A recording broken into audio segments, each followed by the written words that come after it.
Assalomu alaykum do'stlar. Fengon S508 avtomobiliga programma ustinovka qilish yo'lga qo'ydik. Mana ko'rishingiz mumkin.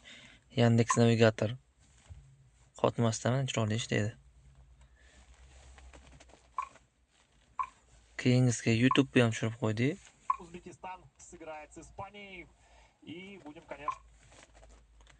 Va qo'shimchasiga kim ushbu avtomobilni haydab yurgan bo'lsa, o'zi biladi. Nazar knopka bo'lmaydi bunda.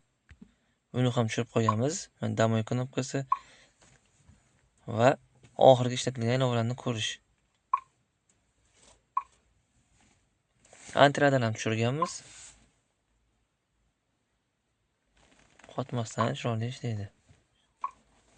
Yandex Muzika ham tushirib qo'ydik. Yandex brauzer bor. Kimga shu turdagi xizmatlarimiz kerak bo'lsa, bemalol aloqaga chiqishlaringiz mumkin. Narxlarni kelishadigan holda qilib beramiz.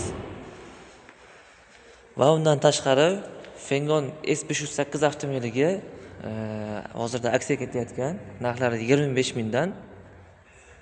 Kim naqd to'lovga olmoqchi bo'lsa, narxlarni yana ustida gaplashib, skidkada qilib beramiz.